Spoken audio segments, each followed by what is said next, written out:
Cough, cough. Silly boy, dickhead. Flip me! Flip me! Yeah. It's the O.G to the E, alias Jimmy B. Real name Jimmy B. Do not get me confused with what's that name. Everyone bringing me letters saying my name is Oliver Lavelle. No. My name is Jimmy B. That's what I was born as. You can check my birth certificate.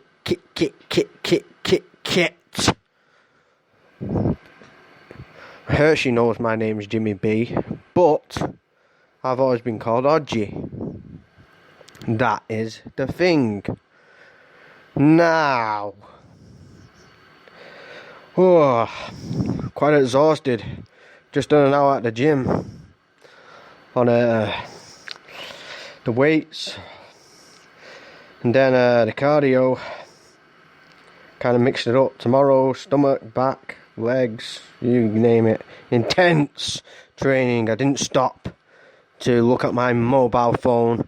I just went in there and fucking hammered the weights as hard as I fucking could. And I don't sweat that much.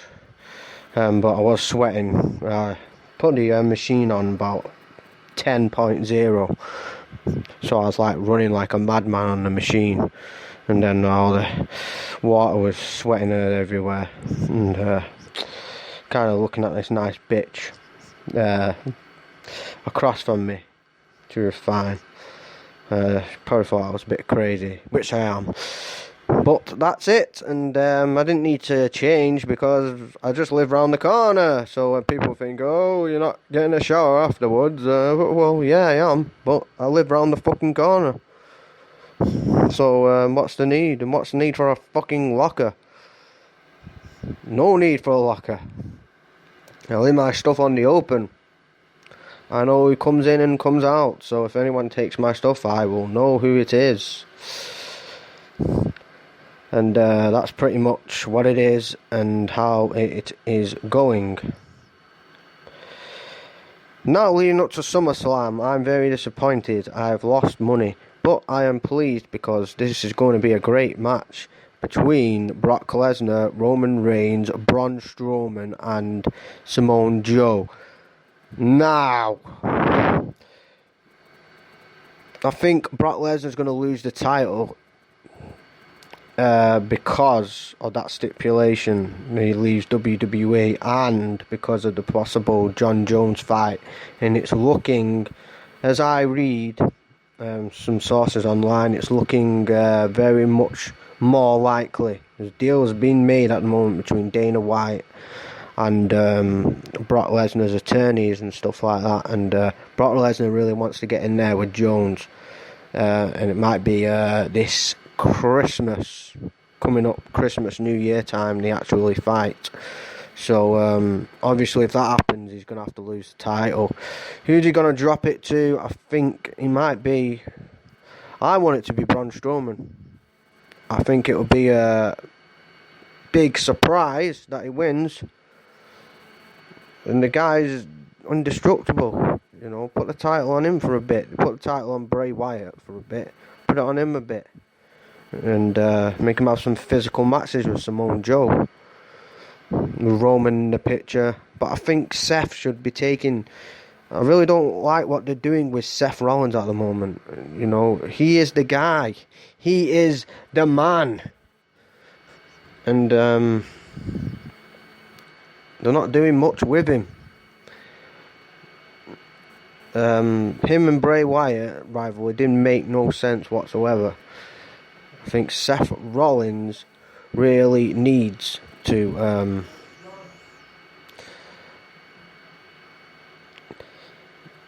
get back into the title picture. Definitely. And that's all I've got to say.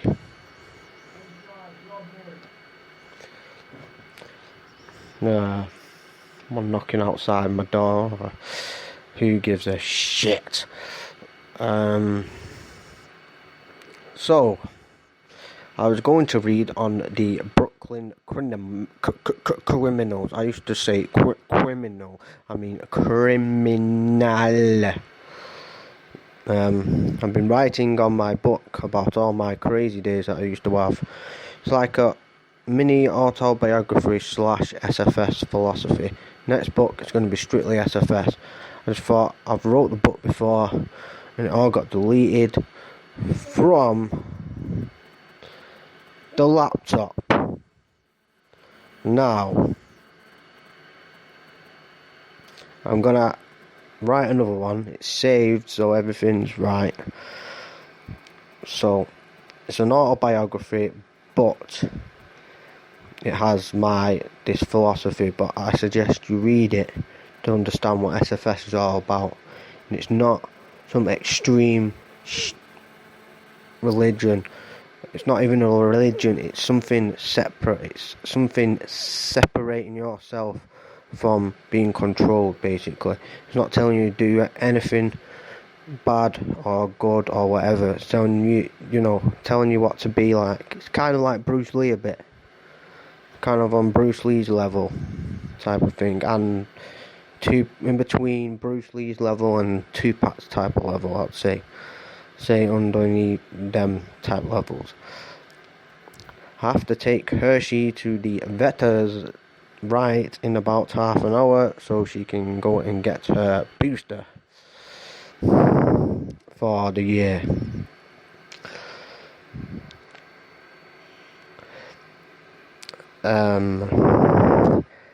I was reading something about these chickens and wolves and these bisons.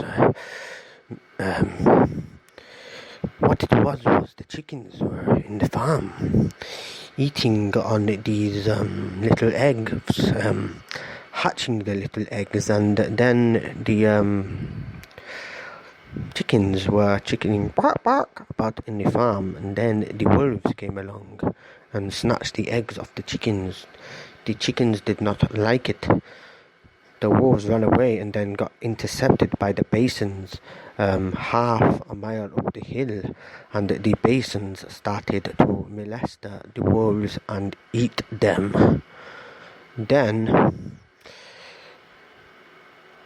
the story goes on. The bisons, a hiker comes across it and has a love for wolves and dogs, all the dead wolves, and then knows that there's been bisons hanging around where the wolves were. So he's mad. Taking 3 days walking through woods, hills, mountains to find these bisons. And when he does find the bisons, he shoots all of them and guts them over 5,000 times because of his anger that the bisons killed the wolves to get the eggs that the chickens hatched to eat on. Now that is the story. That is the story of the day. Yes. Cigar. Cigar. It's all gravy. It's all gravy, baby. I want some gravy, baby. Remember when you used to say, remember that analogy? Remember when you say, it's all gravy, baby. It's all gravy. It's all gravy, baby. Someone got their car duty done last night and house set on fire. Who is the perpetrator? Me. Yes, me. Right, I've got very small time as I've got to go out to take Hershey to the vets. I am not making any sense here again. This podcast does not have a brain, so you just have to bear with me. I'm trying to get my head back in gear.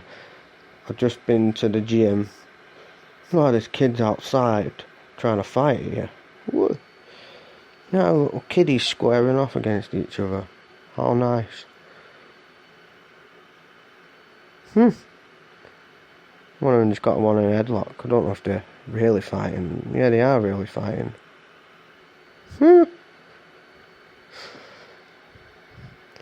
What can you say?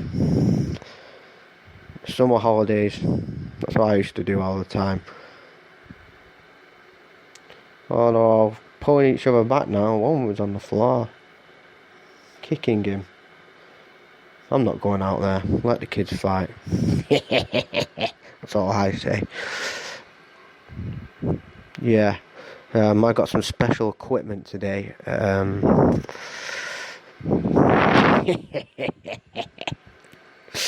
Oh, I've got some diabolical things in mind.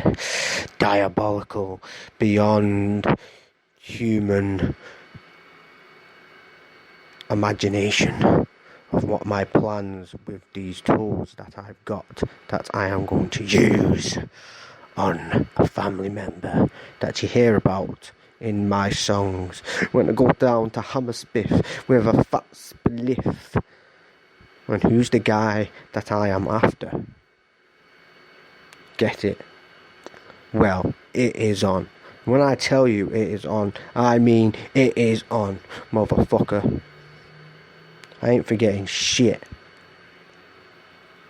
That's all I got to say about that. Anyway, we'll go into Brooklyn's worst criminals now of all time. I did a little bit from the category of 90 to 80, but I think I'm going to skip a lot of them because a lot of them are just the same. There's a lot of just gangbanging stuff which everyone's heard about. So I'll get to the more interesting ones.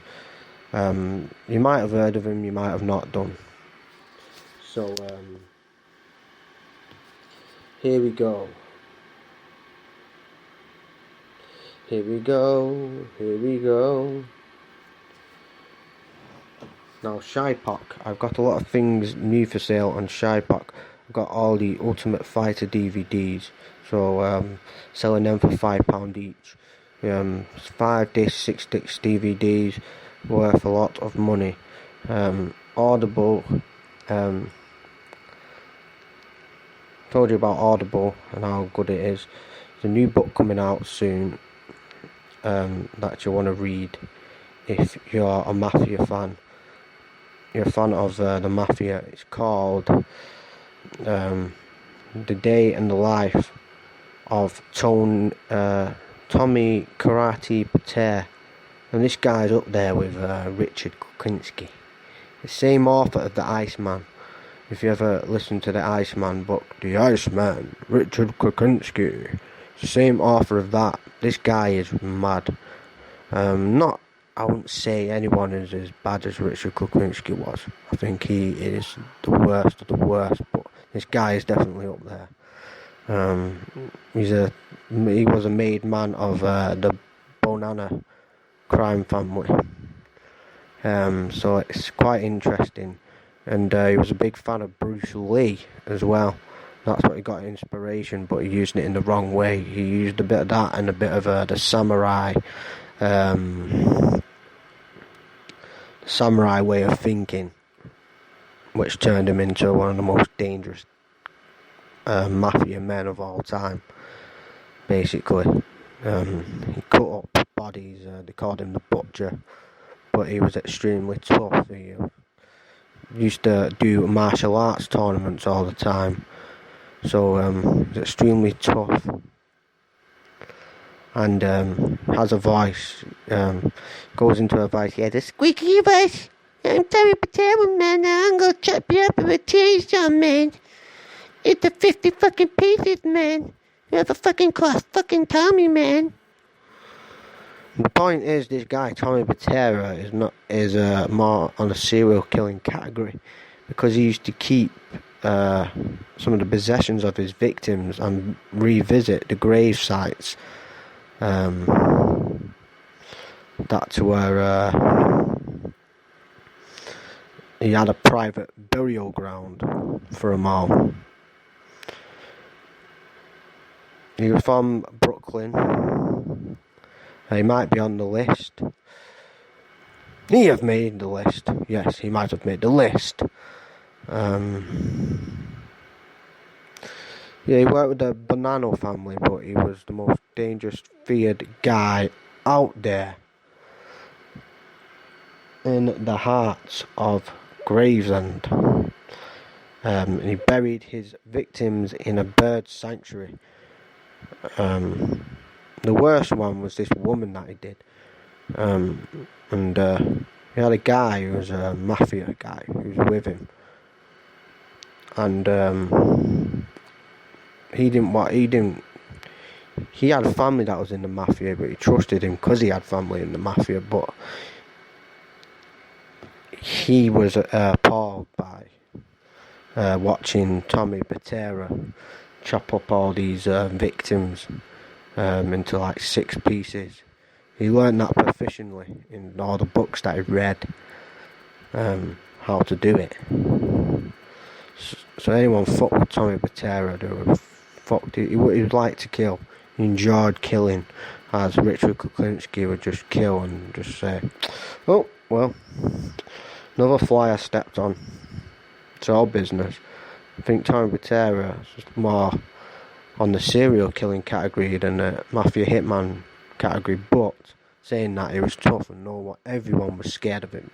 I mean, everybody. Even everyone in the mafia circle was frightened of this Tommy Matera, who spoke like this, spoke in a squeaky voice like this.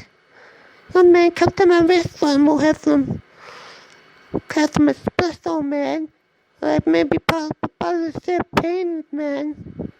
And a bit of caviar. Cause I'm a wise guy, but I'm really nice, but don't follow me to the bathroom, because then you'll have to go in the tub and I'll have to get naked in the tub with you and just squash all your fucking bones together.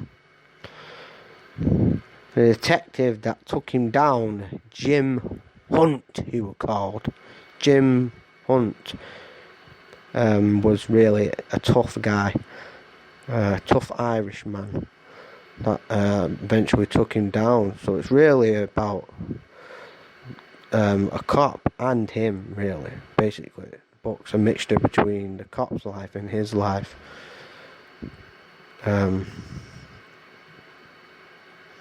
Basically, the cop was probably the most hardened DEA agents in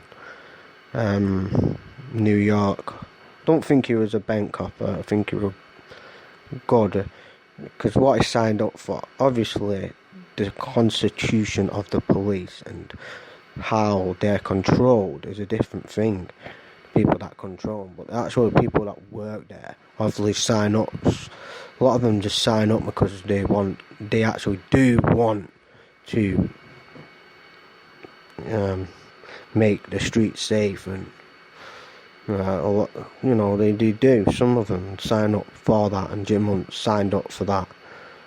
And he understood a lot of people, and he had empathy for a lot of drug addicts, but didn't have empathy for big time mafia drug dealers who kill people for no reason. So, kind of on his side a bit. I kind of understand why Tommy Patera did the things that he did. He was very bullied at school and at home because of his squeaky voice.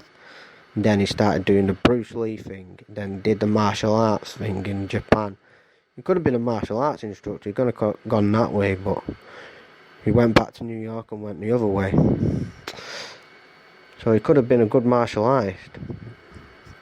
Could have been a teacher, could have been a UFC fighter, boxer, you name it. Could have been that. Because he's actually won every tournament he was in. But instead, he just wanted to cut up motherfuckers and kill motherfuckers. That was his thing, man. So I think he was a sick psycho, man. And I said, he kept the bodies of his victims. He kept that woman's head, because he's going out with this woman, and this woman was supplying his girlfriend with drugs all the time, and he didn't want his girlfriend on drugs because she was on heroin and crack cocaine and everything. She don't want this woman. Her best friend was always getting high with her, and she told her to stay away from her and kept telling her, and then she died of an overdose, and then she brutally killed this woman. At the time, his main guy, Gigante, was going out with that woman, had a relationship with the woman that was friends with his girlfriend. So he actually saw for himself what he did, and he actually got ordered by Tammy, "Stop that bitch with an ice pick, man." And he did, and basically it fucked him up for the rest of his life. And then he testified against all his murders. It's like over 100 murders he did. But he is in the Hall of Fame of serial killers and hitman, but not as deadly as Kuczynski. If he ever met Kuczynski, I never know. That would have been a very interesting meeting. I think the one person he would have been scared of would have been Richard Kuczynski. If Richard Kuczynski was out to kill Patera, I think if Patera did a bit of research on Kuczynski and knew what type of guy he was, then I think that's the only thing that would scare Patera would be Kuczynski. What's the same with Richard Kuczynski if he was out to kill like Mike Tyson? Do you think Richard Kuczynski would do that, knowing how tough Tyson is and all the connections Tyson had? Thanks, And Tyson would just say, "Well, you have to have a gun, mother. What do you have to have a gun? We can just fucking fight it out, man. You're good as all. You're better off as dead. I'll fucking uppercut your fucking nose bone till it hits your brain, you little faggot. You Mr. Mike fucking Tyson." So that is what is going to happen on SFS podcast number. I don't know.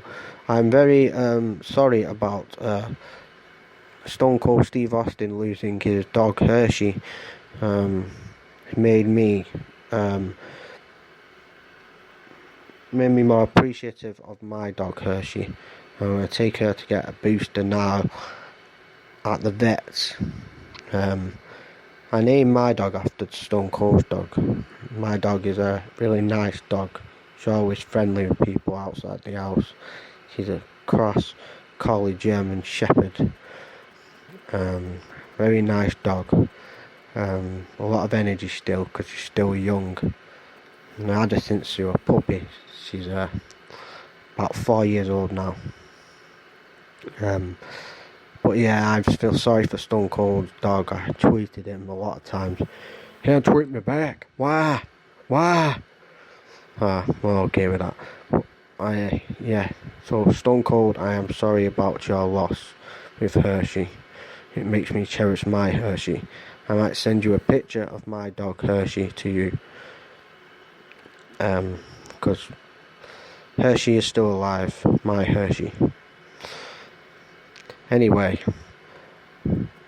I will be going back with the part 2, and I'll be talking about Brooklyn's worst criminals, then the news, like I usually do, and all other fucked up shit. Now, fuck you.